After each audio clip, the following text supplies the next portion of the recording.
Kia ora and welcome to the Niggly Niche Cast. It's your boy, the Mr. Papatoe Panther, here for another little Kiwi sports sesh with the Wobbly Wildcard, courtesy of Via, coming at you live from the Niche Cache, delivering the Niche Cast. And on today's menu, well, probably a little bit of Israel Adesanya just being casually the best fighter in the whole world.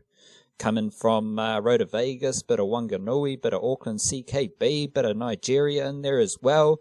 We had 4 city kickboxing fighters over on UFC Fight Island, so we'll chat our way through that. And we're going to also do a game-by-game preview of the NRL Finals and maybe a little bit of NZ Warriors good vibes as well.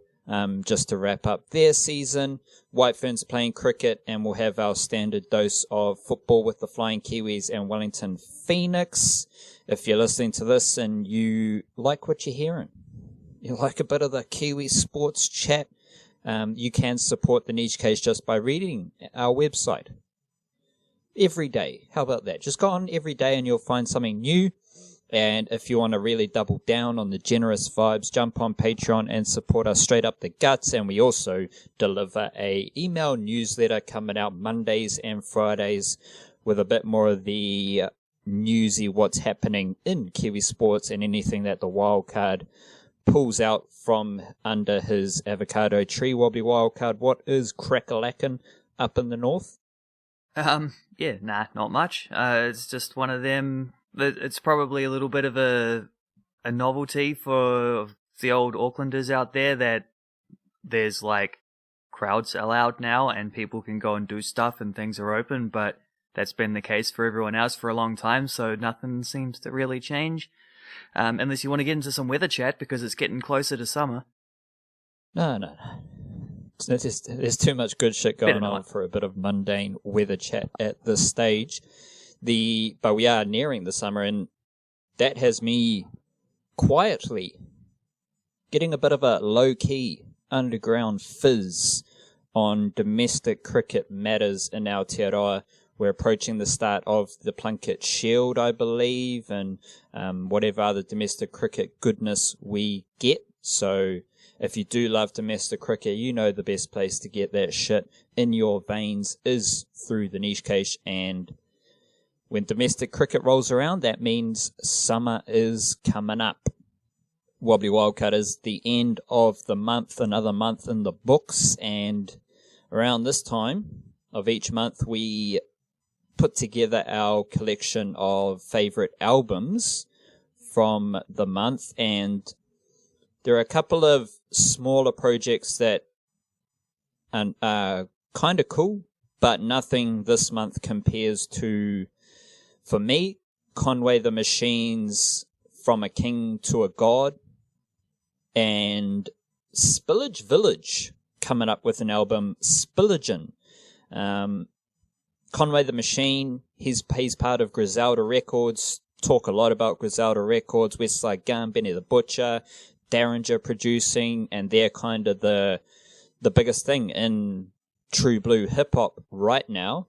And Conway the Machine, the reason I love From a King to a God is that he steps outside the quintessential Griselda Records sound, the gritty, grimy, slightly eerie, Wu-Tangy kind of vibe, and it seems like a genuine transition from a king to a god in the sense that he's gone from being the king of Griselda, or the king of Buffalo, where Griselda's from, to a bolder, more all-encompassing, maybe a slightly more mainstream sound, but that's where the beauty is that nothing's lost in that transition, and it's a really nice body of work.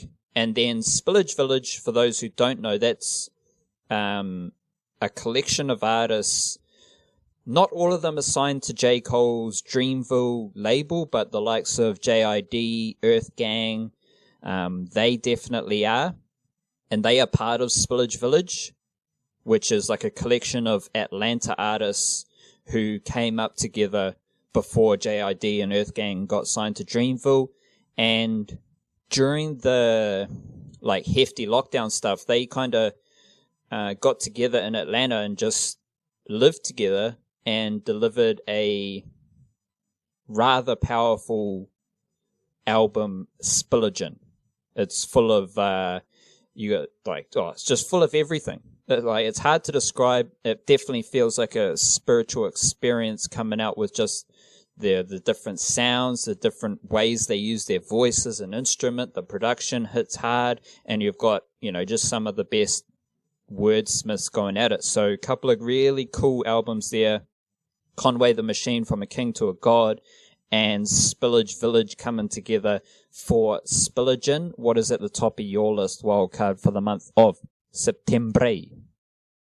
Well, right at the top of the list is probably, I've mentioned it a couple times, but I keep listening to that Troy Kingi album and I keep loving it. It's very, very excellent. It's probably my favourite thing to come out of New Zealand this year, I think. But The Ghost of Freddie Cesar, that one's called.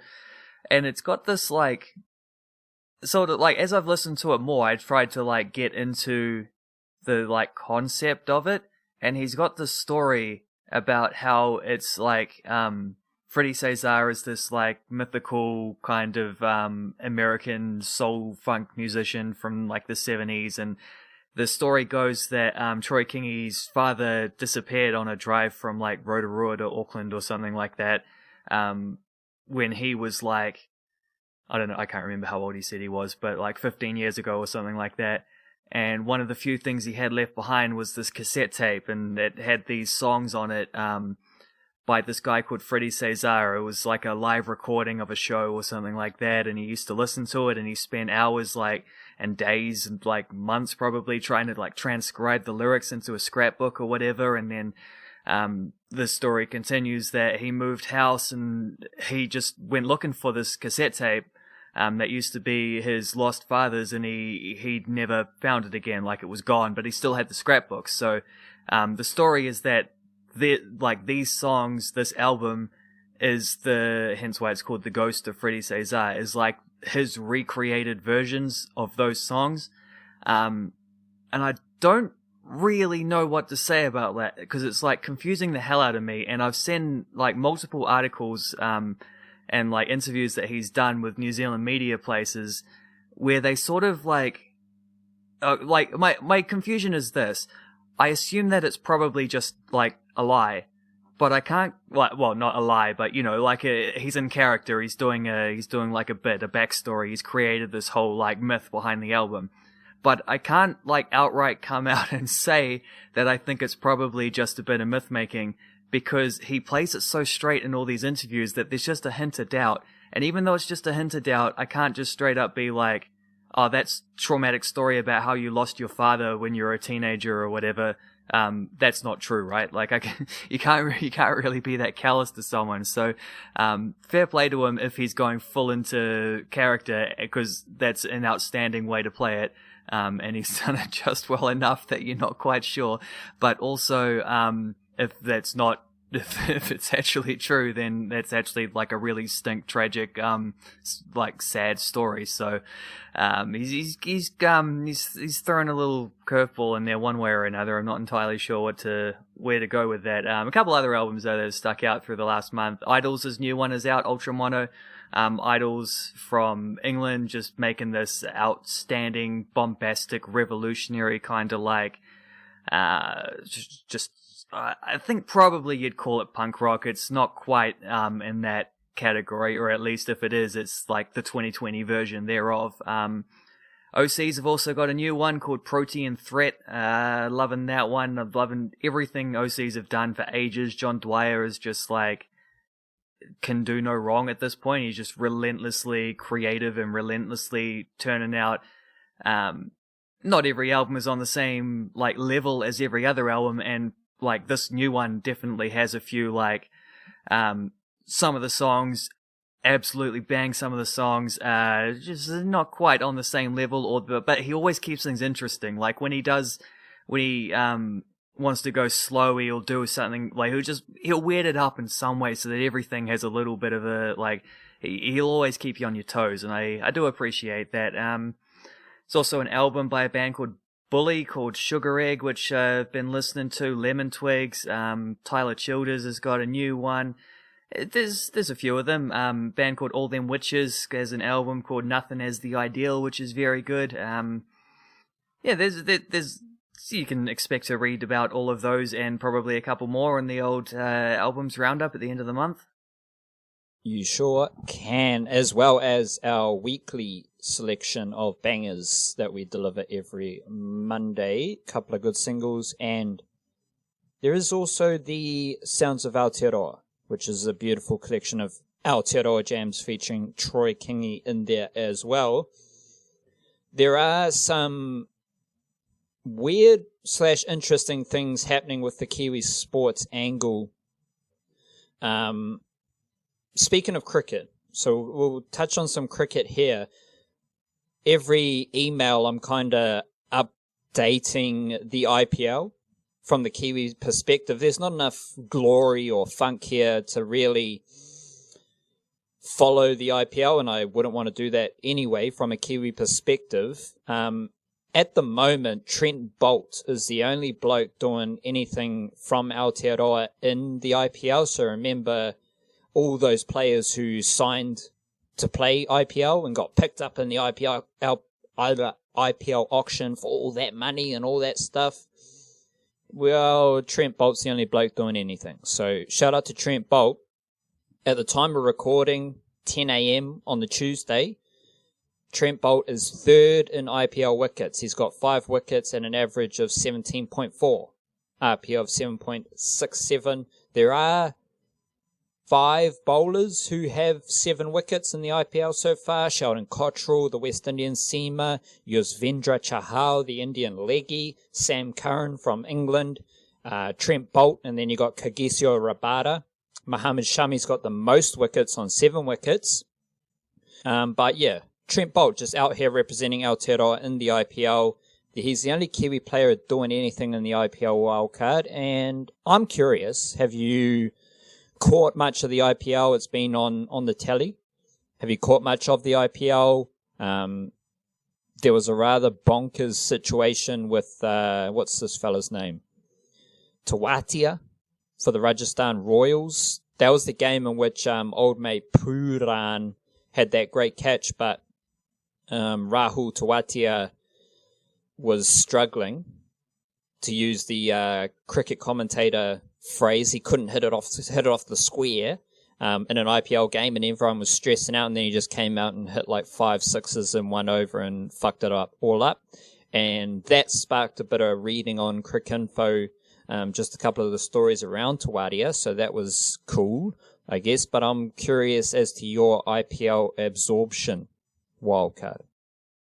Well, my IPL absorption consists pretty much entirely of that amazing catch that you mentioned, which I guess technically is actually an amazing drop catch, isn't it? The dude who dove over the boundary, caught it, flicked it back in midair, somehow avoiding touching the ground, saving a 6.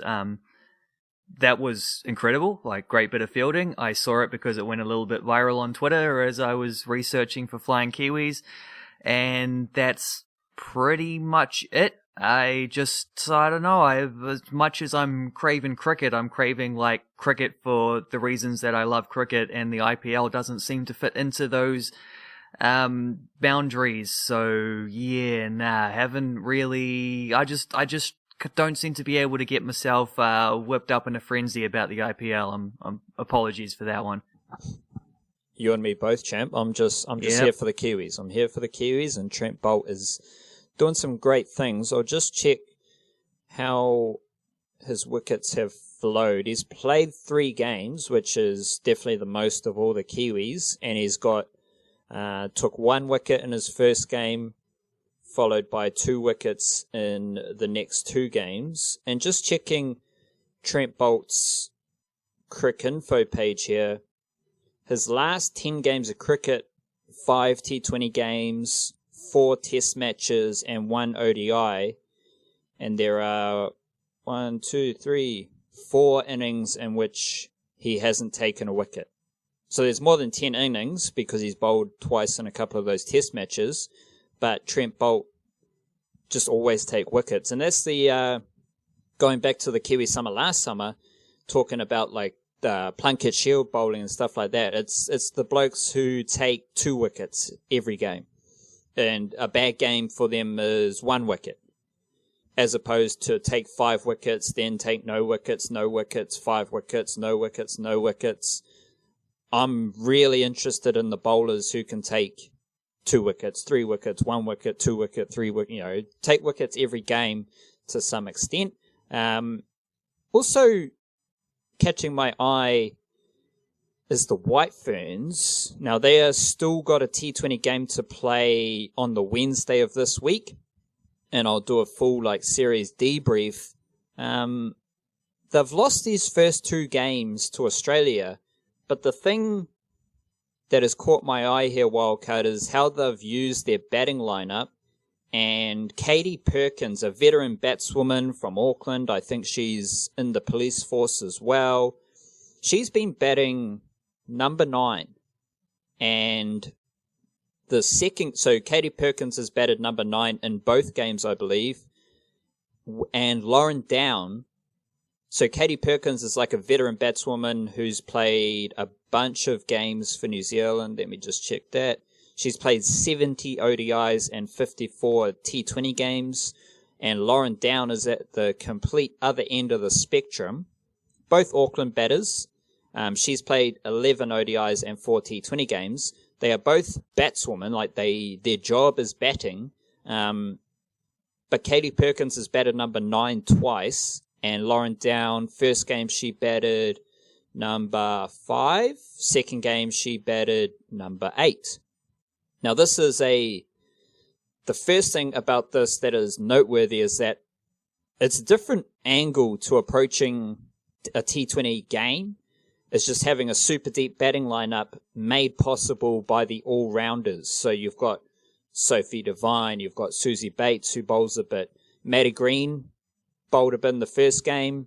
Hayley Jensen's a certified all-rounder. Amelia Kerr is a certified all-rounder. So you've got a lot of, 3 of the top, 4, including Amy Satterthwaite. She hasn't bowled in the series, but, the top 5 for the White Ferns, if Hayley Jensen's batting number 5, they can all bowl. And depending on how well they're bowling, they can all bowl 4 overs in a game. So having all those all-rounders allows you to play a super deep batting lineup. However, it hasn't worked. And the White Ferns were dismissed for 128 in the first game and then 121 in the second game. So they haven't got over 130 runs in either game with a batting lineup that has certified batswomen all the way down to number 9. And the pitch in Brisbane's been a bit slow. It's been a bit niggly and tricky to bat on. The spinners have had a good old time. And it is the first kind of series back for the White Ferns. However, those aspects of the series thus far, combined with my overarching narrative or trend that I've observed of the White Ferns hitting a bit of a plateau for the past 2 years. It's been a long plateau for the White Ferns where they've struggled to keep up with Australia and England and India. Now they've come out with this super deep batting lineup that hasn't scored enough runs. And it's a very weird situation that I'm just keeping tabs on, starting with the series versus Australia, and then we'll see how the summer progresses. But yeah, straight up, it hasn't been the best start to the summer for the White Ferns with how they've played and how they've played in relation to how their team has been built. Yeah, from what, I didn't watch enough of it to feel fully confident in chucking out opinions on the matter, and I also think it's worth mentioning that, not mentioning, you already mentioned it, but worth reiterating that point about, the first series back, always going to be difficult. However, as you say as well, it does fit into this wider trend, which is one of those, like, this is kind of what I was saying about the All Whites having to cancel fixtures and stuff. And it's like, it wouldn't be so bad if they weren't already not playing anywhere near enough, international games of football. Even though it's very understandable under the circumstances why that Belgium game, for example, had to be postponed. Hopefully the England one will still go ahead. I think having that just one window instead of two makes it easier for some of these dudes to be available, but that's off the topic. It seems to me, from what I did catch of the White Ferns, that basically the same kind of thing, like the same kind of, regardless of what they do with their batting order, the same kind of tactic, well, not tactic, but hope remains, which is that Sophie Devine or Susie Bates has to go ballistic, or else this team probably won't win. And a couple years ago, when it was more Susie Bates and Amy Satterthwaite, to be fair, going ballistic, often they were able to win games. And then when the form of their star players didn't dip drastically, but just enough that they weren't single-handedly winning games often enough, they stopped winning games. Would you say that's a fair assessment, or am I being a little bit harsh on that one? That's straight up the guts true. And it's another wrinkle to that, or a layer of nuance, is that you've got Maddie Green, who had a fantastic Women's Big Bash League for the Brisbane Heat last summer. She has played 29 ODIs and 50 T20 internationals as a batter. She is a batter. She barely bowls. In her 50 T20 internationals, she has an average of 11 with the bat. And go to Lauren Down, another certified batswoman in this White Ferns team. She's played 11 ODIs with a batting average of 7. And just 4 T20 internationals with an average of 11. Like, no international cricket team carries batters with averages below 15. That just doesn't happen. But they're there, and I think they're there because they've been identified as having a lot of talent. And Maddie Green's been opening the innings in this series so far. She had a score of 5, and she had a score of 7. So that hasn't really worked. It's the lack of contributions from, at least now you've got Sophie Devine, Susie Bates, and Amy Satterthwaite together. Katie Martin is good for chipping in every couple of innings, but she's not a superstar like Satterthwaite, Bates, or Devine. Outside of the big three, you're not getting many runs. Like Amelia Kerr she's probably, as a pure batswoman, she's probably got more pure talent than Lauren Down or Maddie Green. She can chip in with a few runs here and there, but there's just not enough runs outside of the big three. And as the profile of women's cricket has increased and there's far more resources now and there's far better players, to go with the leveling up of Devine, Bates, and Satterthwaite, they're just scoring more and more runs, combined with more resources, better competition. Now the opponents have a better arm to restrict Amy Satterthwaite, Susie Bates, and Sophie Devine. So it's a bit of a kerfuffle, and that trend of no one else scoring any runs for the White Ferns has been a big reason for their plateau. So it is a strange old scenario with the White Ferns, and I'm interested to see how the rest of the series goes against Australia. You mentioned the All Whites and their fixtures. Because I've been, so we'll talk a little bit about the Warriors in a jiffy, but thinking about the NRL women's competition, where there's not many women from New Zealand playing, and we're not going to have any Kiwis International Rugby League.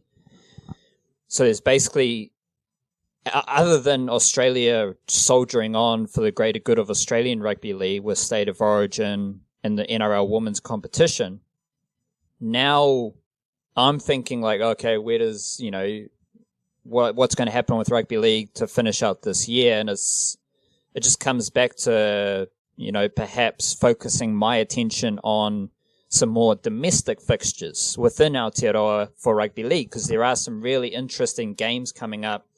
You've got the National Premiership, which is going to have a lot of good players in it. You've got some age group games within Aotearoa, and just stuff happening within Aotearoa, which I think is pretty cool. Football, like we've talked about this to no end, the golden era of these Kiwi sports with football, with rugby league, maybe even cricket and stuff like that. Is it almost to a point where you're just like, let's just not bank on any All Whites fixtures or Football Ferns fixtures over the next kind of 4 to 6 months? Are you kind of just thinking, because for me, it's very hard for me to celebrate like all the Kiwi NRL players, all the depth available to the Kiwis when there's no Kiwis fixtures, or talk about the growth of women's rugby league when New Zealand isn't really partaking in that growth of women's rugby league. Are you just like, I'll deal with the All Whites and Football Ferns games if and when they happen, and I'll just focus on the individuals doing great things around the world and stuff in domestic sport within Aotearoa? Like, how are you assessing the fixture landscape and the impacts that that's having on your coverage, I guess? I would say it's somewhere in the middle, but definitely leaning towards like the fact that international fixtures just seem to be, and it's not even I mean, like I already made the point. It's like it wouldn't be so bad if they hadn't already not like the next 4 to 6 months of All Whites fixtures potentially. Yeah, like I'm hopeful they'll get a couple. I think they'll probably get that game against England. Hopefully they'll play America in the same window as well. At least that's been talked about. And they seem to have a bit of ambition to play a few more down the line. Obviously, the Football Ferns have got an Olympics to go to next year, as long as that goes ahead. You'd hope they could have got at least a couple more games so that they don't go basically like they haven't played since March, obviously, and it doesn't sound like they're going to play for the rest of 2020. And when you actually have an Olympic tournament to play next year, that's a bit of a concern. That's the thing with these international football stuff, though, is that like the tournaments do, especially when you look at like looking at it from both the male and a female perspective, and add in all the age groups and stuff, like tournaments do happen. And when FIFA tournaments come around, New Zealand football don't have an excuse not to play. So like there are games, the games do happen, and there is that context. And the tournaments are the bits that you want to peak for, which is why I'm a little bit concerned about the Footy Ferns, because I think they really do need some more games in order to figure out how to make amends for the things that didn't go right at the World Cup. But I guess at least right now everyone is in a similar kind of position where it's hard to play international sport. Like basically outside of Europe, the international windows don't exist at the moment. Like literally no one else is adhering to them, no one else is playing them, because it's really only in Europe where you've got a whole lot of good, like the major playing base of the top professionals is all there. So you're getting some teams from outside Europe are playing games because they can amass players from in Europe, sort of like what the All Whites have been talking about doing. But yeah, like America's playing straight through. They don't bother with the international breaks often. Like South American teams will be doing the same, all that kind of thing. So at least it's a shared thing for once, whereas like before it was just the All Whites who basically haven't played a proper, or maybe only a couple of proper like something close to full strength, something close to the kind of squad they can build forward with, kind of friendly games. Yeah, I've only really had a couple in like almost the last 3 years, like since those Peru games. So that's where the frustration lies. It's not in the fact that they're not playing at the moment, it's the fact that they weren't playing beforehand, which means that when this unexpected thing comes along and no one's really playing that much, they're just affected more because they're already behind the 8 ball. That's the concern, but at the same time, like, the best thing that players can be doing for their own personal careers and for keeping themselves in the mix for when international fixtures do come around, and just for generally like improving themselves as players is playing at the highest level, and playing at the highest level in club stuff where like there's just more people than ever in the Flying Kiwis ranks. So they're definitely like frustrating. I would like to see more all weights games. I expect to see more all weights games down the lines. I certainly think the football Ferns need to be playing more leading into this Olympic tournament. But I also know that those things will come around, and so I like you can't. It's one of those like almost like a Buddhist sensibility, you know, like you just got to release your attachment to, as much as like the all weight seems to be building towards a really excellent first 11, and we want to see the culmination of that. We also just like, it has to be enough to know that Sarpreet Singh and Ryan Thomas and Chris Wood and Joe Bell and whoever else are doing what they're doing at a club level week in, week out. Like that has to be enough, and then the stuff that happens on top of that gets to be the icing on the cake, the dessert after the meal, you know? I'm sure I could come up with another food metaphor, but I'm drawing blanks now. It's as long as that stuff is happening, then the rest of it can be just a happy bonus. Well, say you're in the Flying Kiwis bakery, and you're you're rummaging through. Well, not rummaging, because that's kind of disgusting to be touching all the food. You're having a gaze over just the offerings in the cabinet, a couple of things in the old heater, a couple of pies, sausage rolls and stuff like that. You've got, you know, Flying Kiwis custard square, you've got Flying Kiwis steak and cheese, you've got Flying Kiwis eclair, and all that good shit. This week, right here, right now, what are you taking out of the Flying Kiwis bakery, taking with you and having a little munch for lunch? What are your picks of the Flying Kiwis this week? Well, the first thing I'm noticing is when I go into the bakery that it seems to be a whole lot more stock than it was the last time I was in here, and certainly a whole lot more stock than it was like 6 to 12 to 24 to 36 months ago, just continually adding new options on the menu. And that was probably a theme from this week as well. Like, it just seems like, you know how we had the old transfer season for a while, a big flurry of incoming transfers, and there's been a couple more this season as well, this week as well, should I say. We had Kellen Elliott, it sounds like, is going to go to Greece to link up with this team that Tomi Popovic is now coaching, which is a long story that I won't get into here, but I did write about it in the last email. There's a bit about it in Flying Kiwis this week as well. Like, it's a pretty kind of fascinating situation that club happens to find themselves in. Olivia Chance is also signed with Sheffield United in the English Championship, which makes it very interesting because Sheffield United tied top at the moment, ahead not on goal difference but on goals scored. Like, goal difference is equal. They're only about 3 weeks into the competition, so long way to go yet. But it does look like at this very early stage, Sheffield United and Liverpool seem to be the two top teams there. Only one team can get promoted from the English Championship, and Michaela Moore is playing for Liverpool. So there's a little bit of a head-to-head there as well. And I'll chuck in as well that Jamie Searle, young Kiwi goalkeeper who was playing for Aston Villa's under-23s last season, has signed with Swansea City in the English Championship, and I expect we'll see him playing probably for their under-23s as well, at least to start with. So the ranks continue to grow, and then when you get these transfers, you also then, a little bit down the line, you get it's like, say, let's keep the bakery thing going. You see new options on the menu, and you're not going to go in and buy everything all at once, but as you go along, you might just buy that one little extra thing, another like cheeky savoury or whatever to go to, or a pastry or something to go with it. And as you like, the transfers all happen at once, the things that come in, the menu expands all at once, and then it takes a few weeks before you actually get to have a taster. And this week just seemed to be full of debuts. So like, transfers happen, players join their new clubs, players hang out for a while, and then it might take a few weeks or even a month or so before they actually get to play. Libby Kakache is the main one there, got his first game for St. Truiden, and in Belgium, they lost 2-0. It sounds though that he was pretty good. Like, it sounds like he pretty much just did what he does for the Phoenix. He was aggressive going forward, got a couple crosses in, had a couple shots. and looked pretty assured. I noticed that in his 90 minutes, he had more touches of the ball than any other team any other player on his team. So that's a decent way to start for a left back.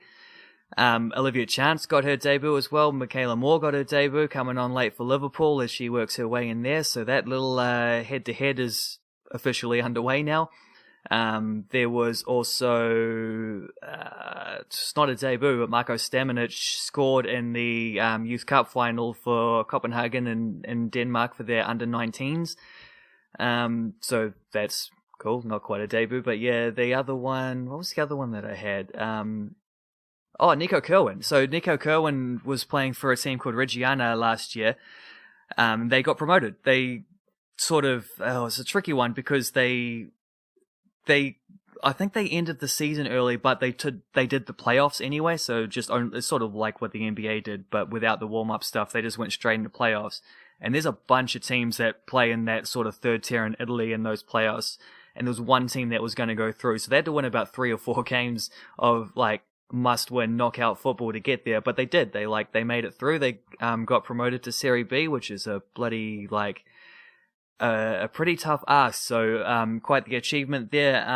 And their first game in Serie B, noticed old Nico Kerwin in the starting lineup there, so I was a little bit worried because you never quite know when when a team gets promoted. There's often going to be a bunch of incoming transfers, get some players more used to that higher level, so that you don't get caught unawares early on or whatever, and sometimes that can mean some of the fringe players or whatever get booted out because they're just not quite good enough, or you just don't know how it's going to work. And Nico Kerwin's manager said a couple weeks ago, about a month ago, basically was asked about Kerwin, because Kerwin, for obvious reasons, has a little bit more sort of fame, just name recognition than your average international player playing in the third tier, now second tier of Italian football, just because obviously his father is rather well known in sporting circles in Italy.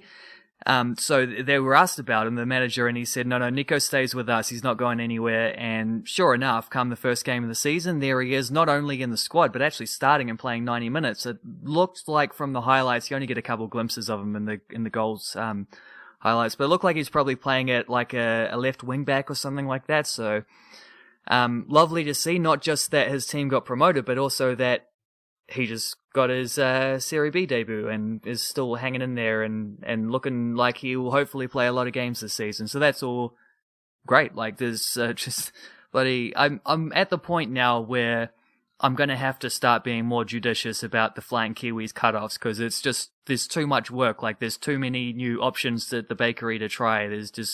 I need to limit myself a little bit and say, if you're not in a top 1 or 2 flights in your country, if you're not scoring goals or keeping clean sheets or winning man of the matches or doing something individually recognized, you might have to slip off for the odd week. I'm going to have to just hold a higher threshold, a higher benchmark of achievement for this, because I don't think this is the longest one I've ever done this week, but it's probably the most entries I've ever had. It's just bloody, there's, the shelves in the bakery almost can't fit the amount of food that's being served up at the moment.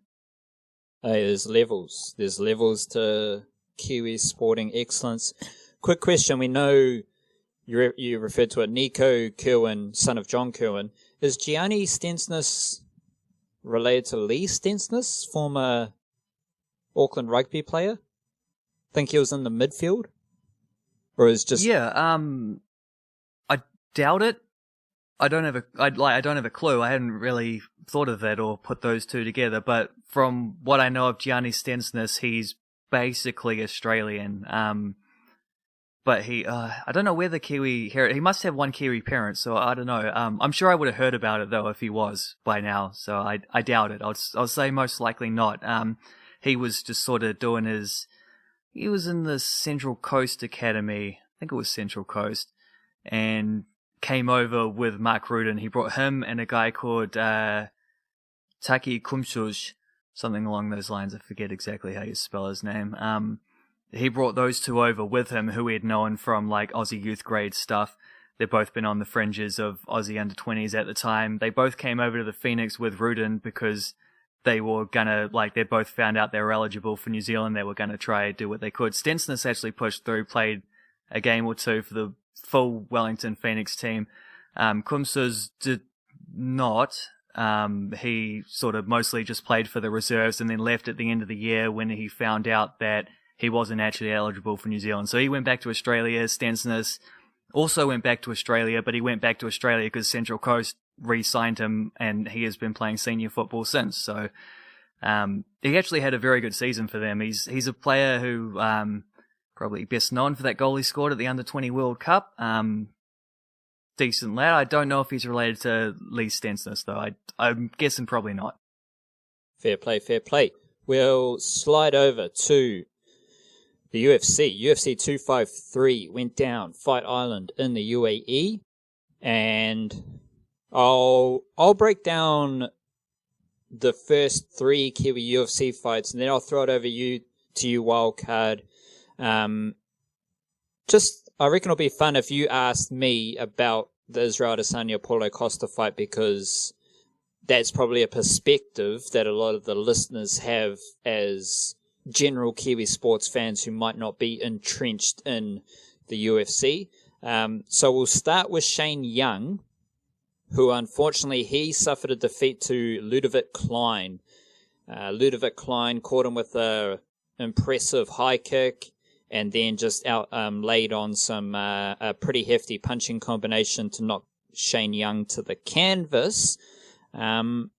I do believe Ludovic Klein was a late replacement for Shane Young's initial opponent, and Ludovic Klein missed the weight for this fight, so he might have benefited from being a bit heavier than was allowed to be. And if you're carrying a bit more weight into the octagon, like all the UFC fighters, they'll make the weight and then I think you have 24 hours to pile as much weight back on as you can, so you get as lean. It's completely unhealthy, but it's just what they do. Ludovic Klein didn't really have to do that because he just missed weight, and that's a pretty shit thing to do. That's what Israel Adesanya has been very vocal about, and it kind of goes against everything that CKB, City Kickboxing, stands for.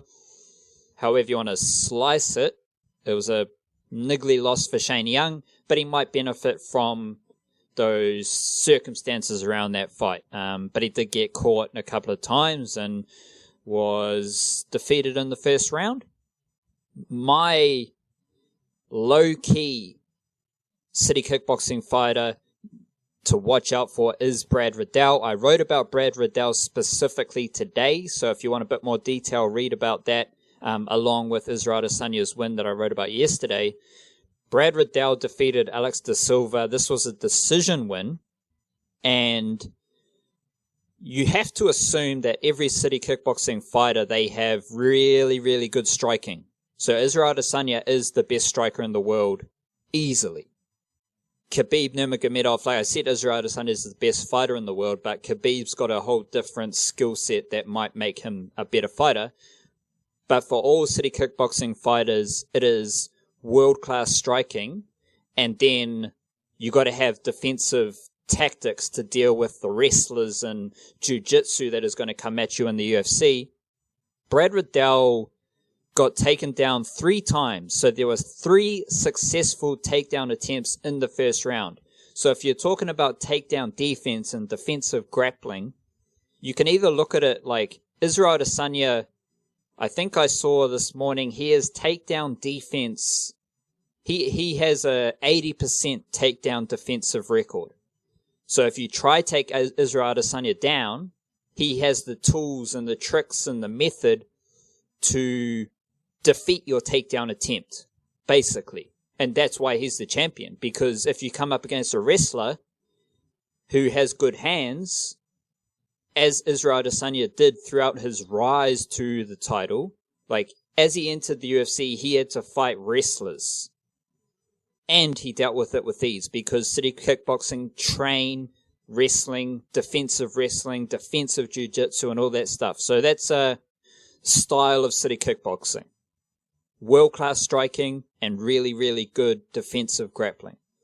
I say all that because the other way is Brad Riddell. And Brad Riddell, his opponent, was successful in the takedown attempts. But in the first round, Brad Riddell patiently worked through his process of really nerdy MMA UFC stuff, is like, fighting with the hands and trying to get into this position so you can get into that position. That's what I mean when I say work through the process. But you got to be patient. You got to be cool. You got to be composed. And that's exactly what Brad Riddell did. It looked as though his opponent had control on the mat in the first round, but Brad Riddell was just letting his opponent gas out pretty much, because if you're trying to wrap up the opponent, that takes a lot of energy. And as long as Brad Riddell stays cool, calm, and collected and is clear with his thought process, it's all good. And then in the second and third round, Brad Riddell just dominated him with his striking.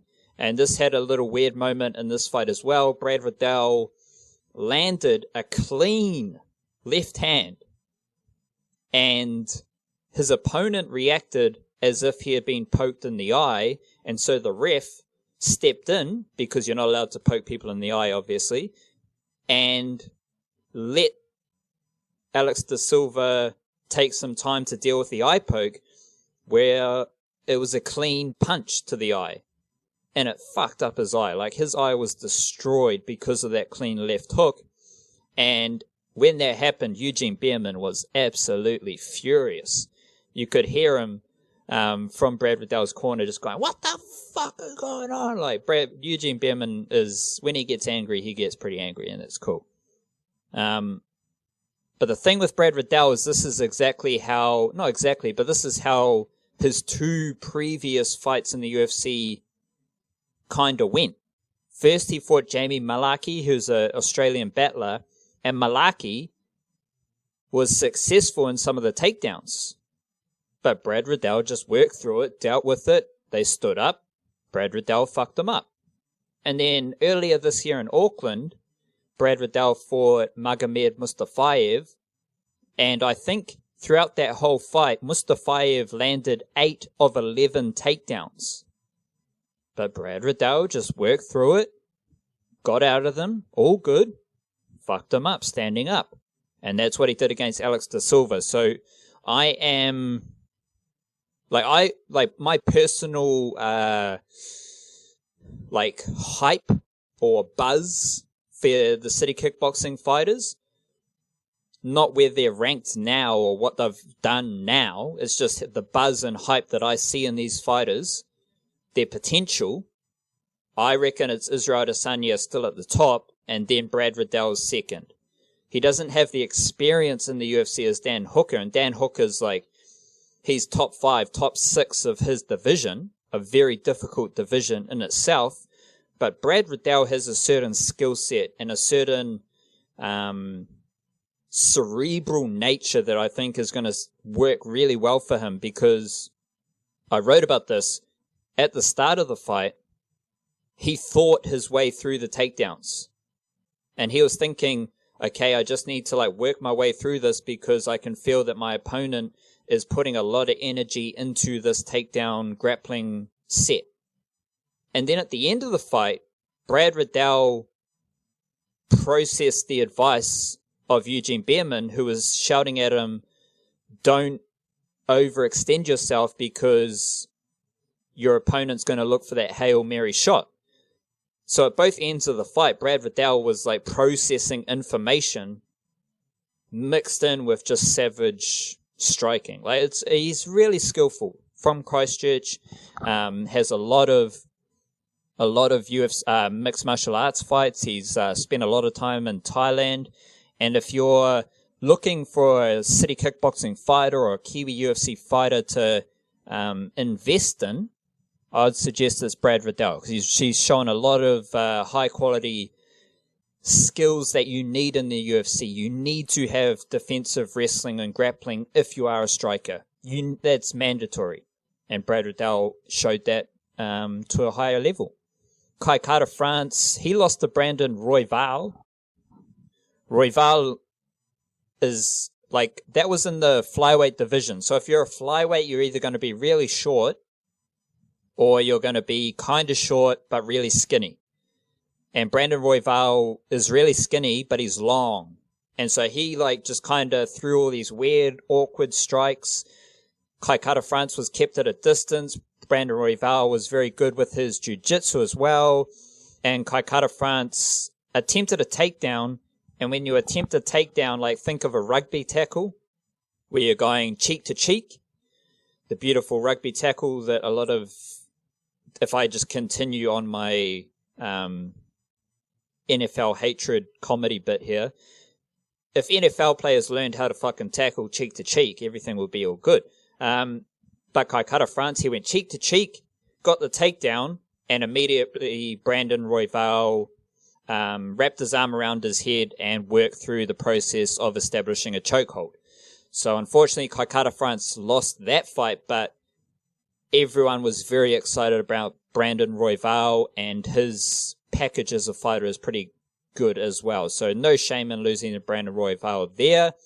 So those were the 3 city kickboxing fighters. I'll reinforce Brad Riddell is someone to watch out for from city kickboxing. That dude is really, really good at fucking people up.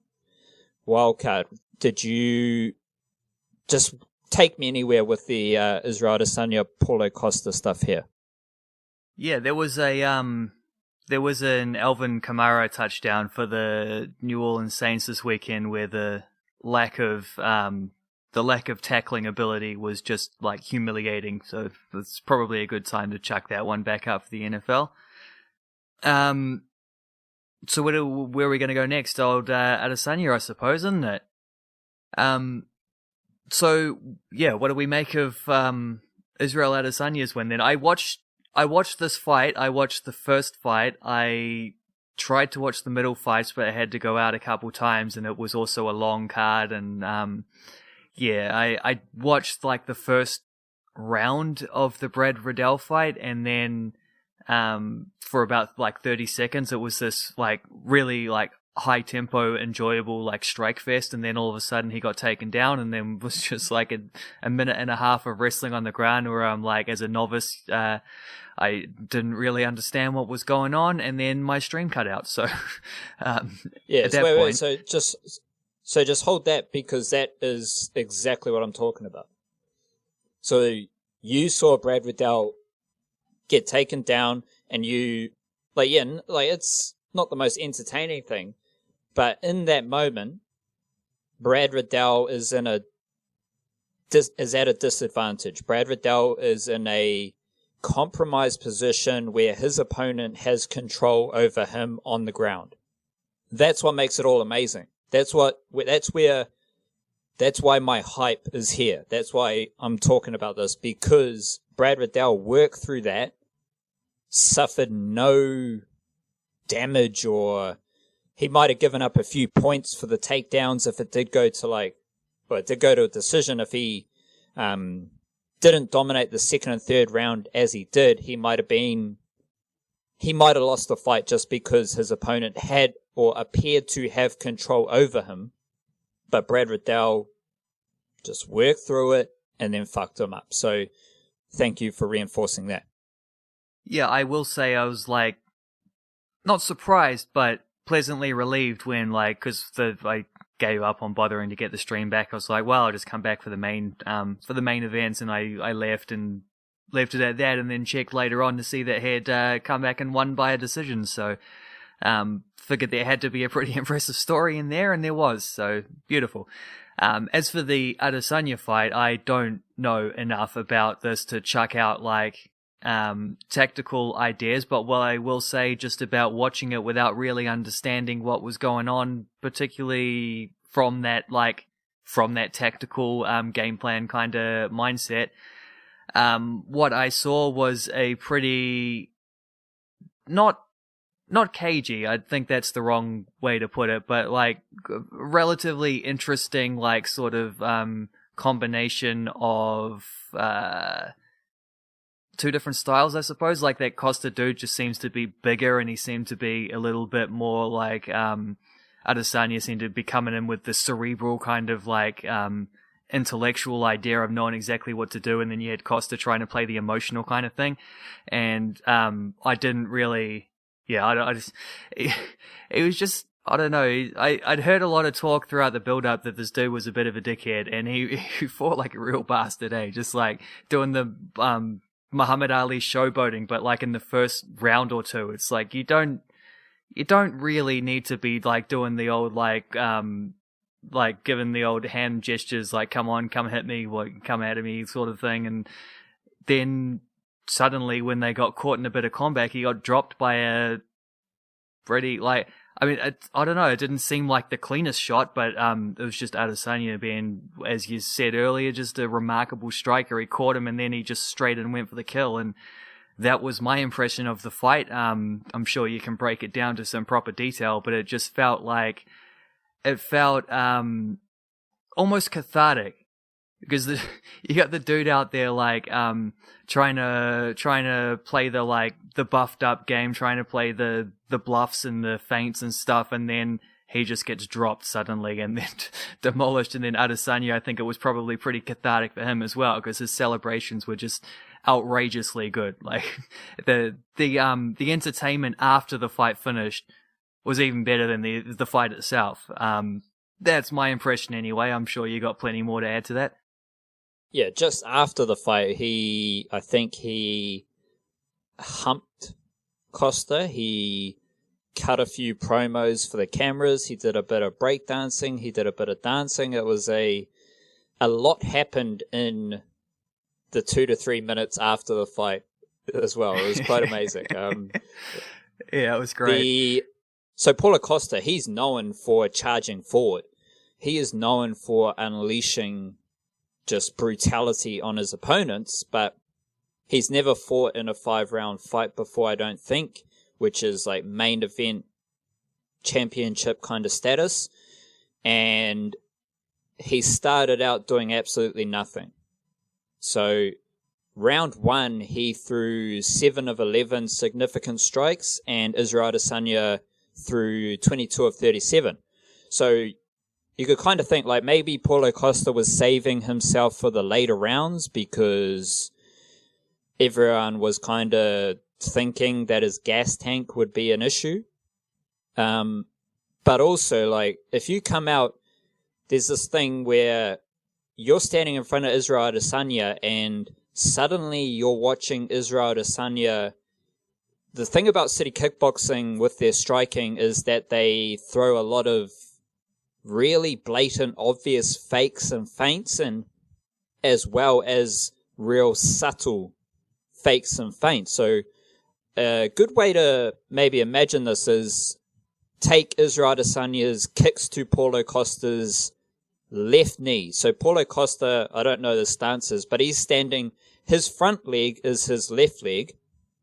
And you could see it. Like, you don't need any stats to like reinforce this. Yeah, his leg was absolutely covered in welts after just the first round. Yeah, it did look a bit weird because he had the massage cupping marks on his legs. Yeah, I wondered kind of about that. Maybe to hide the old Michael Phelps. Yeah, to hide what was coming. And then Israel Adesanya, he landed 15 of 16 kicks to Costa's leg just in the first round, which is a lot. I think Dan Hooker's had a couple of fights where he started the fight with a lot of leg kicks, and I don't think he landed like more than 10 or something like that. So it's a lot of leg kicks for Israel Adesanya, and I'll come back to that. But you're watching or you're feeling Israel Adesanya chop your front leg numerous times. And then you're also seeing Israel Adesanya fake with just like a little twist of the hips. So imagine that you're feeling the kicks, and there's a lot of them, but then you're also watching Adesanya fake those kicks as well. I say that because it's just a twist of the hips.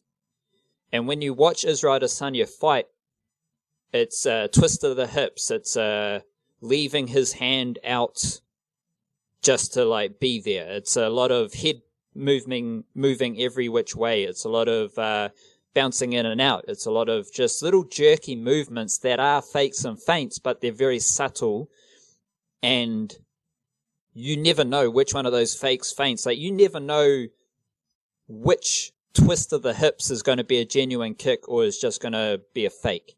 And I think that can have an impact on the opponent, because for someone like Paulo Costa, who charges forward more often than not in his previous fights, suddenly there's someone in front of you who is doing all these little jerky movements, and it puts you in a little spot of bother. But the first round was all about distance for Israel Adesanya, because I wrote about this yesterday. He spent much of the first round on the double black lines or behind the double black lines. So if you're looking about like ring control or octagon control, you want to be the bloke in the middle. And Paulo Costa was the bloke in the middle, while Israel Adesanya was operating from a distance with those leg kicks. Second round, it's Israel Adesanya in the middle. And that's just a very simple way of like seeing how Adesanya, because he did it against Whitaker as well. First round, just taking data. Use all those fakes, use all those feints and genuine strikes, kicks and punches.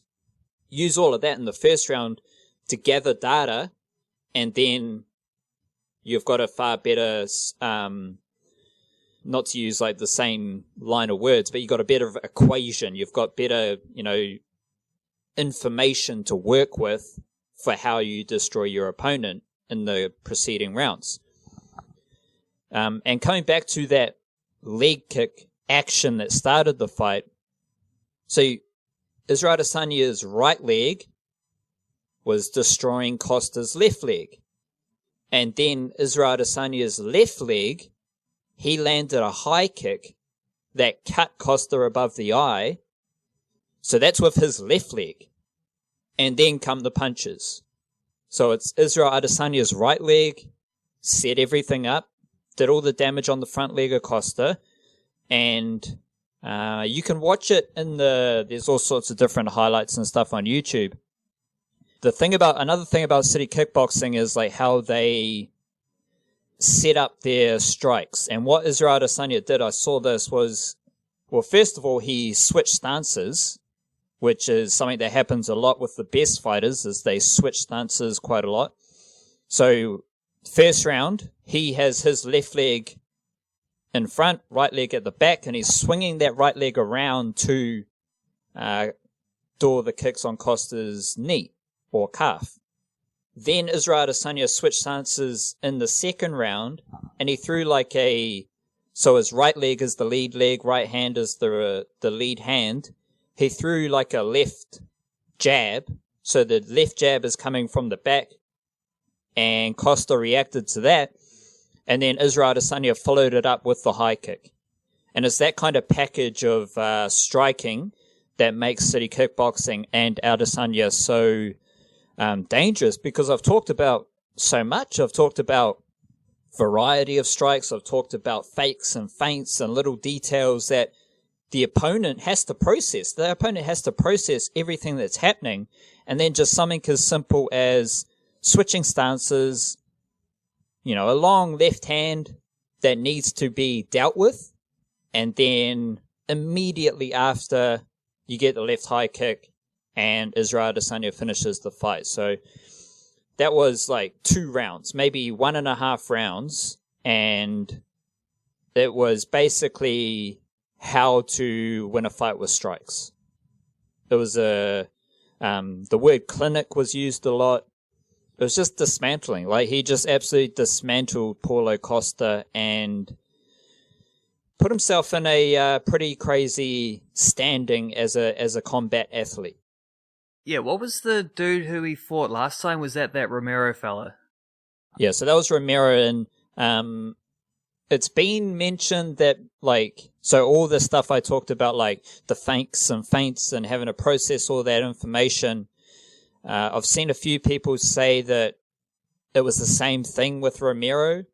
Like, he just got like possum in the headlights kind of situation, which is, I believe, is just like, that's not what happened. Romero came out with a game plan to do what he did, which is pretty dumb. He just like came out with a game plan to just absolutely do nothing, because Israel Adesanya is a counter striker. Well, in one way he's a counter striker, but in a different way he is not a counter striker, because all his fakes, feints, and twists and everything starts the motion. So Robert Whittaker, he just came forward, and Israel Adesanya was able to counter strike in combination of all the shit I said earlier. So Romero, very big, very athletic, very powerful. He wasn't going to give Adesanya that forward motion to work with. So he just stood there, turtled up, and literally did nothing. And Paulo Costa was probably a bit scared to do what he does best, because Israel Adesanya would have counter-struck the fuck out of him. So he wasn't really as busy as people thought he might be. But that's just what you deal with. Like, that's just what makes Israel Adesanya the best, is that there's so much happening, and he's got so many weapons. He's got a great fighting brain. The dude's a fairly fascinating character. Yeah, it's almost like pre-countering, eh? It's like you set it up and then you get the punch you want so that you can throw the counter you want. It's bloody clever work. And yeah, you pretty much pre-countered what I was going to ask you anyway about the comparisons between this fight and the Romero fight, because the Romero, like, he just seems to get a lot of criticism afterwards for the fact that there was no action in the fight, and it was like, yeah, it was clearly a deliberate plan, right? Like, he went out there saying, we're going to limit the amount of opportunities for me to get dropped, and then see if we can take something on a card or whatever. And it's a common kind of combat sport tactic, to be honest. Like, even Anthony Joshua kind of did it against Joseph Parker, saying, like, I know that I can win this fight just by touching you up throughout the rounds, win it on the cards, don't have to risk getting dropped, let myself be exposed or whatever, because I have a massive reach advantage. I can control the distance between us. I can win this fight 99% guaranteed by fighting this way. Or I could try go like the big highlight reel and be awesome about it, but maybe that drops to 70-80% victory. Well, I'll take the one that gives me all the bouts. So it happens, and it was pretty vindicating, I suppose, therefore, for Adesanya to still win that one. And then I think maybe, it had to have been. I mean, no one goes into a title fight type situation without doing an immense amount of scouting. So that had to have been a big factor in what Paulo Costa was thinking about how he approached the fight. It's just that, apparently he just didn't have the tools in the toolbox to be able to get there. I've seen a thing. I think Luke Thomas might have even been the one who tweeted it out. But I've seen like a couple intimations from like the worldwide kind of MMA community that Israel Adesanya's been like underrated. That he hasn't been like given the proper recognition either by other fighters or by whatever. Like, do you know what this narrative is? Can you break that down a little further? Like the kind of global perspective that up until now, at least, he kind of maybe hasn't quite been recognized in the way he should have as the elite fighter that he is. This touches on a wider aspect of the niche case, to be honest, because it's like we follow a lot of different sports without necessarily being like super fans in the community of that sport. And so I've always known that the UFC existed and has always been there, but it's only because New Zealand has had UFC fighters and now has City Kickboxing doing great things that I've really engaged in learning about the UFC and learning about fighting so I can, do better coverage of it. And the UFC fighting fan base is very strange. Very strange. Like, I try not to get into that because I'm just there to, report on what the Kiwi people are doing. But UFC fans, like, you go to a UFC event and fans are booing when, as you said with Brad Riddell, like, it's not the most exciting thing when fighters are on the mat together, but it's mixed martial arts. It is like a combination of all the martial arts. You have strikers, you have wrestlers, you have jiu-jitsu practitioners, you have Muay Thai, you have kickboxing, you have boxing. And two dudes rolling around on the mat is a genuine part of MMA. But when fans are watching an event live, the fans boo this part of MMA because they don't like it. And it's just a very weird fan base. And I'd say if you're listening to this and you're probably the typical niche Kiwi sports fan who just loves sport but isn't like a super UFC fan, you just watch the Kiwis fight and you might watch the big fight. You probably experienced this watching the card that just happened over the weekend where, like, I need something else on the TV because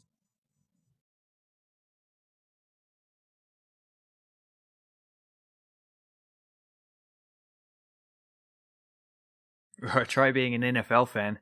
Exactly. Jesus. So I need to be flicking and changing, and that was what made the Sunday so beautiful because you had the Warriors were playing, you had White Ferns cricket, you had Mitre 10 Cup, I think there was a Ranfurly Shield game, you had NBA on the TV. So when there was a down period in the UFC broadcast and a fight I didn't care or just another ad break, I could change the channel. So I say that because if you're just a Kiwi sports fan, you gotta, I can't say you have to like assess your viewing situation because you kind of got to learn. I'm trying to offer help and advice, but if it's your first time watching a UFC card, you're going to have to sit through a lot of bullshit.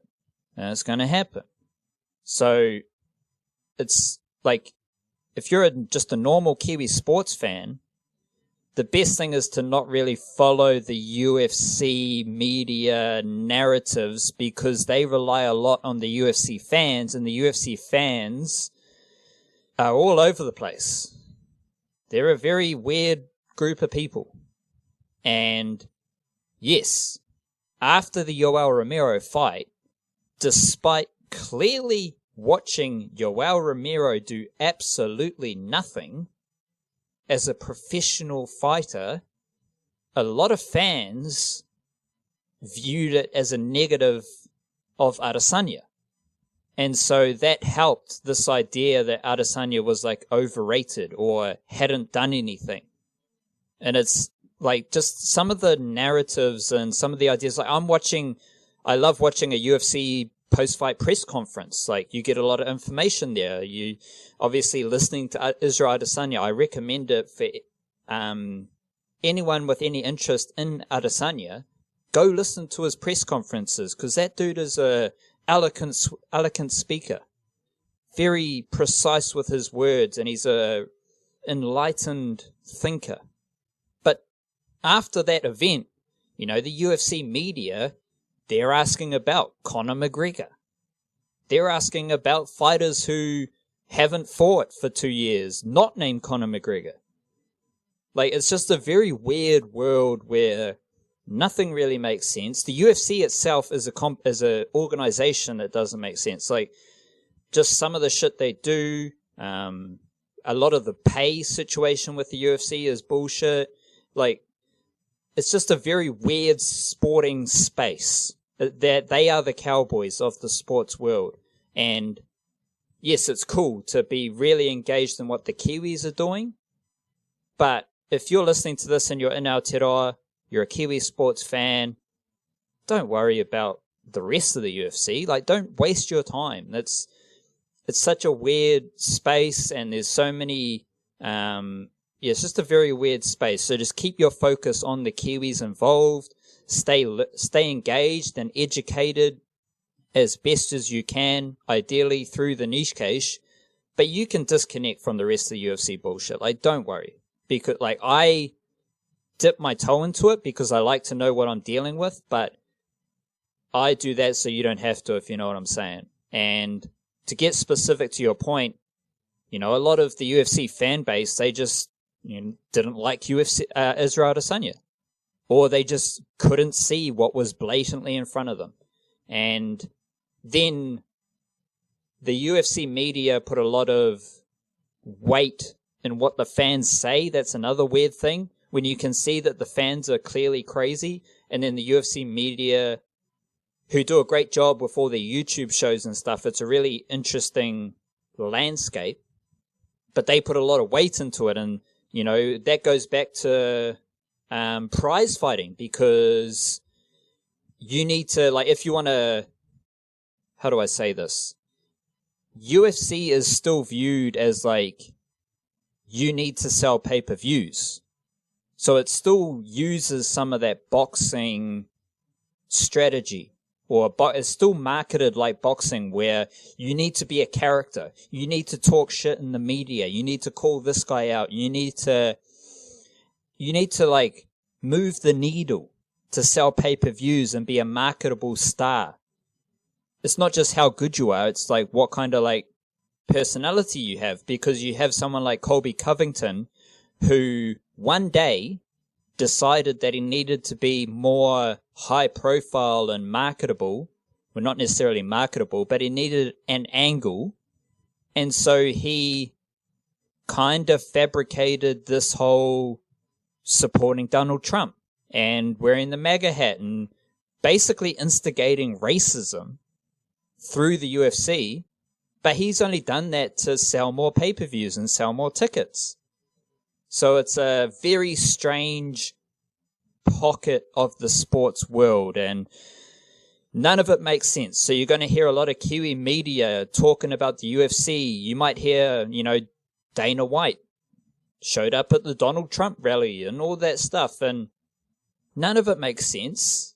None of it is rational. None of it is, like, smooth. It's all fucking crazy. It's the fight business, and that's just the beast that the UFC is, and that's what these fighters deal with. So you can add your 2 cents there, and then we'll move on to the NRL Finals Preview. Yeah, the UFC seems to be, like, it's got a couple different kind of just aspects to it which draw in some of the crazies, I think. Like, just being a young sport is part of it. Like, it's a young sport, therefore it's quite, like, it's got that kind of generational divide where you hear people of a certain age being like, I just can't get into it. It's too violent. I don't understand it, to be honest. And it's like, well, yeah, well, cool. There's lots of sports that I don't understand and I don't talk about them, or, if it's not for me, then it's not for me. I don't worry about it. So there's that kind of like aspect. It's because of that, it's also a bit more internet savvy than a lot of other fan bases. And then it also just seems to have like, I think this is maybe a Dana White enabled thing of like, well, a lot of other sports are going in certain directions, so we will not so much go in the opposite direction, but we at least will like open things up so that, like, for example, the Colby Covington thing could not happen in the NBA. It's just not going to happen. Like, a player like that, to that degree, you can be quiet about it, sure, in the NBA, no dramas, but if you want to come out and make it like your whole persona, that's just, you're going to get blackballed in no time at all. The UFC have seemingly decided, well, we'll at least allow it because controversy is good for ratings or whatever. But that whole kind of like over-servicing the fan thing is weird in all sports. Like, it's no different than why the Herald run articles based on a tweet. So it's like, this isn't news. This isn't relevant. Why are you giving us like the gossipy stuff? And even just like watching a game of football or writing about flying Kiwis sort of thing, you Google or Twitter search a fella's name or something, and there'll be consecutive tweets. One will be like, this Bill Tuiloma guy's absolutely useless. Why do we pay him for it? We should just cut him right now. He's terrible. And then the next one will be like, you know what? Bill Tuiloma is the most underrated player on this Portland roster. He's fantastic. Every time he comes in, he does a job, sort of thing. And it's like, you two both support the same team. But this is a hypothetical example, by the way. This never happened, but this kind of thing does happen. Like, you two different people support the same team, watching the exact same game, completely contrasting things. It just shows how weird it is when you sort of like pander to. Not pander to the fans, because the fans are your audience. You got to be serving them up the goods, but like making them also the like representative, opinionators in that way, where it's like this is completely irrelevant. It's just one random person's opinion, which is vastly different to the next random person, even though they both have the same agenda. It's just it's a strange kind of aspect of, I think, post-internet sports culture, which I just never understand and generally try to avoid at all costs. Yeah, could you imagine if like Tyler Hero was just a raging racist? That would be very strange, wouldn't it? Let's keep moving. You do get the old like former tweet thing, like old tweets that people forgot to delete sometimes that still happen. Not as much recently. I haven't had, normally when the draft comes, there's like 2 people who drop 10 places because someone found their racist tweets from when they were 12 or something, or just their like, it's actually normally homophobic tweets from when they were 12 or something like that. I think at this point, and it should have never even had been a thing, because this is surely the first thing, like, if you're a player agent and you don't get your dude to wipe his entire social media presence before he goes to the draft combine, then you shouldn't be a player agent in 2020. Like, don't even take the risk. What is advice there? There is an interesting rabbit hole on YouTube of Tyler Hero, like high school games, where every crowd he comes up against is like there's one where he's taking free throws and there's just the other school's fans are yelling overrated. And he's just draining free throws, and he doesn't, like, nothing fazes him. I watched a couple of those videos last night. He's amazing, eh? I'm so all in on the Alrighty. Miami Heat for the finals. I normally will just, like, lean towards LeBron if it's a 50-50, but I love this Miami Heat team. The more I watch them, the more I love them. Hey, they, you know, as we talked about last week, you know, tactics and coaching and player development and, you know, team vibes. Like watching them after they won the Eastern Conference Finals and just how united they are, how they all love each other and support each other. That's how you win. That's how you win sports. And you know what else? They, like, LeBron left, Chris Bosh was forced into retirement, Dwayne Wade sort of left and then sort of came back and then did retire, and they never tanked. And they went from making, the 4 finals in a row at one point, while LeBron was there with the big 3. Never tanked in between. They're already back in the finals. There's a lot of teams that have gone a lot longer with much more, like, drastic plans along the way. It just shows there's a way to do it, and old mate Pat Riley is pretty clued on. That goes, so we'll swing into the NRL Finals round 1. I think, like, if you're being scouted by a professional sports team, you got to have like talent in that sport. But thinking a lot of the stories I've heard about Melbourne Storm, and then, you know, learning more about the Miami Heat, they target like personalities along with talent, and I think that's an underlooked or undervalued aspect of like recruiting. Like the shittest teams and shittest clubs, they just look for the, you know, biggest talent. And then they wonder why they don't have a culture of success within their organization. Where I look at the Melbourne Storm, when they recruit a player, that player has to fit into the Melbourne Storm way of business, way of operations. Sydney Roosters recruit players who are going to fit into the Sydney Roosters. The Miami Heat, they recruit players who are going to be cut from that cloth of Miami Heat success. Players who don't have issues with certain athletic performance like markers or a certain structure, who are mentally strong, who are team first. And I believe, as a note to wrap this up, I believe recruitment, professional sports recruitment, and even recruitment across any other sporting level, yeah, you need talent and skill. Yeah, you need to have, you need to be a capable performer. But the recruitment is the person, and whether that person fits your organization or not. And those are defining elements of team culture. One more thing on that, to be a member of City Kickboxing, you need to be like mafia styles. You need to be brought in by someone. You need someone to vouch for who you are. City Kickboxing don't just welcome anyone in. Even if it's like now with their professional success, maybe athletes from around the world want to come to City Kickboxing. Well, you better have a connection. You better have some street cred and someone who can vouch for you, or else you're not getting in. The NRL Round 1 Finals. We will roll through these game by game, 4 games. Starting with Panthers versus Roosters on Friday night. The Panthers appear to be betting favourites. The Roosters coming off that big loss against the Rabbitohs. Panthers, from a Kiwi NRL perspective, will have James Fisher-Harris in the middle. I'm still interested to see Jerome Luai's eligibility situation. That doesn't seem to be finalised just yet. James Fisher-Harris is the big dog for the Panthers. Roosters, they've got a whole crew. Joey Manu, Ware Hargraves, Tokiaho, Isaac Liu will probably play. This has been recorded before the team list, so keep that in mind. Sonny Bill will probably play. Tupanoia will probably play as well. Panthers have been amazing all season. They have a lot of good shit happening out west, and the Roosters are coming off a big loss against the Rabbitohs. Who are you leaning towards here, wildcard, and why? Well, ordinarily, it's pretty easy to fall back on the whole, Sydney Roosters, back-to-back champions. They've got the playoff pedigree and all that.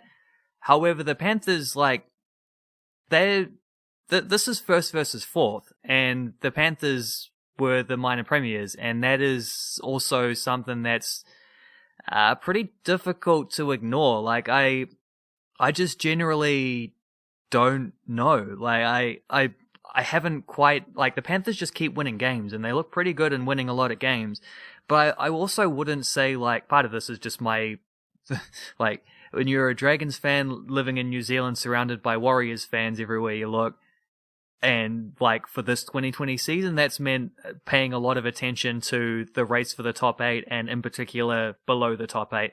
So I maybe just haven't put enough effort into trying to figure out the Panthers and how they've been as successful as they are, and therefore being able to form an opinion as to whether I think they can legitimately topple the back-to-back champs in the well, at least in the first round. It's not a knockout game, is it? It's whoever loses will get a second chance against whoever wins from the bottom half of the top 8. So, I just legitimately don't know. The Panthers have been making steady strides for a couple of years. They haven't done this out of the blue, but they have sort of surged up and had an excellent regular season. And I don't know. It's also a weird season. The other aspect to keep in mind is that part of I'm even just looking at this right now, and it's 10:50 p.m. kickoff. What the hell's going on there? That's a little bit rude to us New Zealanders, and I realize I guess that's probably something to do. I guess they haven't gone into daylight savings, and we have. Maybe is the difference. And well, that doesn't normally happen. All right, because the NRL season doesn't normally go this long. This isn't normally when they're playing. So that is another aspect. It's been a long, disrupted, odd season, and that's another reason why I kind of want to fall back upon a team like the Roosters as just being well, when there's lots of variables all around the show, you maybe just rely on the consistencies that you can find, and the Roosters winning playoff games is one of the most consistent things over the last couple of years. So I think Oh man, I mean, it would be a massive statement to knock them off in the first round like that. I'm gonna have to refrain from making a pick because I just don't think I have the expertise in the matter right now. I don't think I've done the research, but it's fascinating for a lot of reasons. This game, just like the minor premiers against the defending champs for one thing, like automatically that alone makes it a pretty fascinating matchup. Have you got a leaning either way? If the Rabbitohs hadn't lost by so much last week, I probably would pick the Panthers. But the Roosters will be rather eager to rectify last week's situation. And I think the Panthers will come back through next round's game, and the Roosters will win this game. I think the Panthers need to deal with a bit. They're minor premiers, so presumably they'll play the lowest ranked seed who so wins from the other come 1A. back. If the Roosters win, they'll just come back through that route. But the Panthers need to deal with a bit of adversity. They've had one of the easier runs through the NRL season, just with home games, everything falling in their favour. Sure, they've made their own luck, and they've been the busiest, funkiest, toughest team throughout the course of the season. But as we've seen with the NBA playoffs, I think the rugby league is going to change come finals, and I think it's better suited to the Roosters. Roosters coming off a big loss, they'll want to change that. And I just don't know if the Panthers have really been tested just yet. Last weekend we had the Raiders. They defeated the Sharks last weekend, and now they come back around. Do it all over again. Yeah, the Sharks will be without Sean Johnson, obviously, after his Achilles injury. And that's a huge loss because a lot will depend if Chad Townsend's playing for the Sharks, because he's also been absent. I'm not sure on his availability. But the Raiders are far more settled in who they are and what they do. So I'm going to go with the Raiders, and something to watch out for with the Raiders is the use of Saliva Havili, Joseph Tapine, and Corey Harawira-Naera, not just because they're Kiwi NRL players, but if any of those three players play, if all three of them play, they are all likely to play through the middle. Corey Harawira-Naera will play on the right edge next season. Ricky Stewart has said that, which is pretty cool for him. But they will play through the middle, and it's very mobile, very powerful, very skillful. Saliva Havili's been used more as a middle forward this season for the Raiders, and I think it's just something to keep an eye on because we know what the Raiders do. Like, this is a similar group to last year's grand final group. They've got, Jack Wyden's all class. George Williams has done a good job at halfback. You've got a rugged forward pack. Outside backs are all very energetic and break tackles rather easily. But a different wrinkle this season is just a bit more mobility through the middle. And I think they'll just be too powerful for the Sharks. What do you reckon there? Yeah, concur entirely. I think there's a pretty clear top five, and like you said, if the Panthers lose, they'll probably just win the next game. I think it'd be the same for the Roosters, and I think it's probably the same for the Storm and the Eels. I think your top four will probably be your semi-finalists. I think the Raiders are the one team who could upset that little apple cart there. The Rabbitohs beat up on the Roosters last week, didn't they? But I haven't quite taken them as seriously throughout the season, and the Knights don't seem to be doing. Didn't they just get pumped by the Titans as well? And the Sharks, more than anyone, I think, are going to be not an easy beat. There's no such thing as an easy beat in the playoffs, except for that time when the Dragons put 50 on the Broncos a couple years ago. But I just don't. I think this is the most cut and dry of all the 4 first round games, and this is an elimination game as well. I think just the Sharks, without Sean Johnson, with a couple other injuries to worry about, against a Raiders team that's been, like, they've had their own injuries to deal with too, but they dealt with them earlier on in the season and actually found pretty clever ways to work around it. The Raiders are just comfortably better, aren't they? Like, I think this is the easiest one of these 4 games to pick. When are we? Saturday at 8:40 p.m. So, yeah, it's I don't see a lot of upset potential in this one. It's always possible, but I don't see a lot of it. Storm versus Eels, definitely the Storm. The Storm, I've talked about it a few times this year, just what they're doing with their forward pack. Tino Fa'asula Malawi has come in. He is very good. To go with Nelson Asafa Solomona, Jesse Bromwich, those type of characters. And they've got Brandon Smith coming back as well, so he'll add a bit of funk off their bench. Like, there's no real point talking about individuals with the Storm because A, it doesn't matter, and B, they've just got so many, like, suddenly they have Ryan Pappenhausen at fullback. Like, everyone's buzzing about Billy Slater leaving and retiring, and then Ryan Pappenhausen shows up, and he's pretty good himself. The one thing with the Eels, like, if the Eels, I believe, again, Kiwi NRL bias in tow, the Eels suck without Dylan Brown. And no one else wants to talk about it, but I talk about it because I'm from New Zealand, and Dylan Brown was one of the best young players in the whole NRL this season. One thing that could work, depending on Dylan Brown's availability, because he had an ankle injury that might not be good for this week, is when the Warriors played the Eels, it was an incredibly frustrating game, but that frustration was because of something that the Eels did very well, and that's Mitchell Moses' kicking game. Because the Eels won that game against the Warriors just by Mitchell Moses hoofing it downfield and controlling territory. Like, Mitchell Moses can genuinely kick 60, 70 meters downfield. That could work for the Eels. Is if they get into a set-for-set grind with the Storm and Mitchell Moses is able to pin the Storm back inside their own 20, inside their own 10 consistently, that's the only way the Eels are going to win, because the Storm will pick them apart. They will ruffle a few feathers, I reckon, as well, and they'll just be out to prove that the Eels are a good regular season team, maybe not so good when shit hits the fan. Yeah, well, I mean, I'm pretty sure, I think this was a semi-final last year, I can't remember. Like, the Eels definitely made the semi-final last year. They've been floating around a little bit.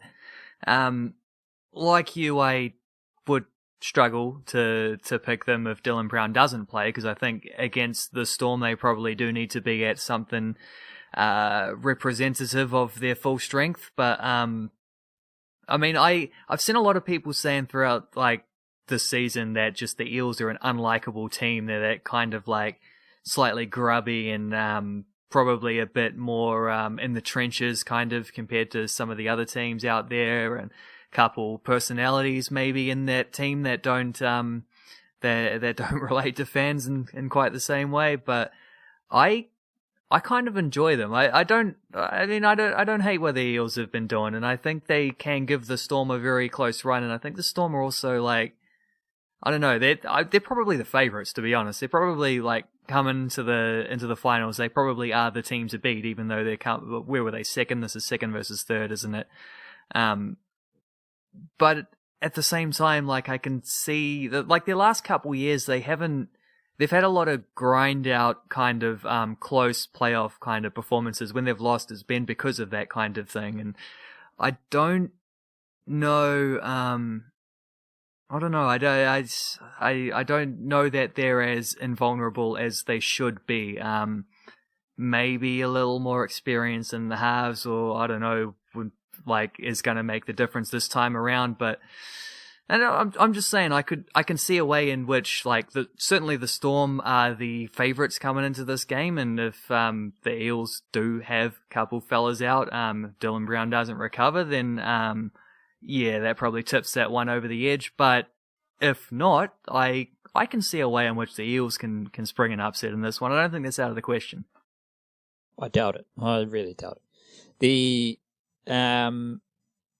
Rabbitohs versus the Knights, and this is the closest game, I reckon. Just because that first game, Panthers-Roosters, does have like a safety net behind it. Yeah, for Rabbitohs sure. versus Knights. So the thing that holds me back about the Knights is something that I've picked up listening to the Triple M stuff, the Triple M shows.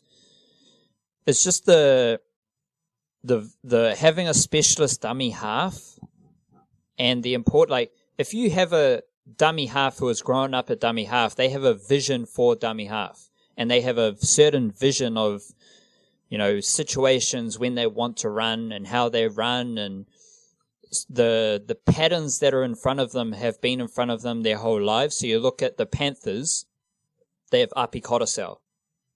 Specialist dummy half has been really good. The Roosters, they got Jake Friend, they got Freddie Lussick, they got Sam Verrills, who are all specialist dummy halves. You go to Storm, Cameron Smith, obviously. Eagles have Reed Mahoney, who looks good at dummy half in the NRL because a lot of the patterns and systems are familiar to him. Rabbitohs, Damien Cook, obviously.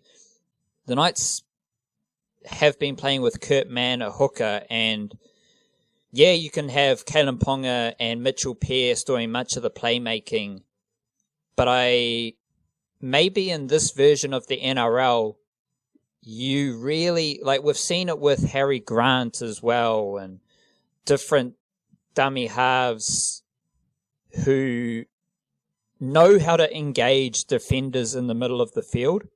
And I think it's going to be very hard to make a significant push through the finals without a really good and specialist hooker. And I think the Knights don't have that. Like, they have a good forward pack. Robust, powerful, big. They've got Kalen Ponga. But I just don't think they have the class nor the specialist hooker to really do much damage in this finals run. They've also been fairly shit for the last few weeks, and who knows what the Rabbitohs are up to. They got defeated they lost to the Bulldogs, then they defeated the Roosters. So I don't know what the Rabbitohs are up to, but I just think they have a system that is better suited to NRL right now, and their weapons. Talking about how the style of rugby league might change coming into the finals. You've got one of the best kickers in Adam Reynolds, and you've got the funk of Cody Walker and Damien Cook as well. So definitely the Rabbitohs there. Yeah, I'm with you on that one. I think this is where are we? Sunday at 6:05 p.m. Good time to be watching what should be a pretty desperate game. Both teams, obviously, and this is the other elimination finals, so all those things will make it an entertaining contest. Finals footy is always entertaining, but I don't see a lot to believe in the Knights right now outside of Kalen Ponga, and the Bunnies have a little bit more just sort of widespread pizzazz about them, and I'd be pretty confident in picking the Rabbitohs to win this game, and I'd be pretty confident also in picking them to lose to whoever they play the week after as well. So it should be a pretty good game just in terms of head to head, but I don't see either of these teams making a run, to be honest. Beauty. Another cracker of a weekend.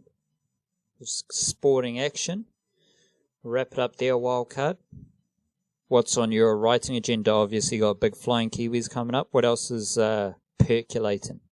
Yeah, well, finish the old flying Kiwis, and then don't know what's on the agenda after that. I'll be taking requests if I need to. Well, we do have the albums will be coming out, maybe tomorrow or sometime around then anyway. Sometime this week at least. That's one, and we have to wait and see. There'll be some NFL picks later in the week. That's probably all I've got on the immediate agenda, and I'll try come up with a nice, I don't know, another cricket thing or something like that to pad out the week as well. We'll see how that goes. Lovely jubbly. Kia kaha. Stay beautiful. Choo choo.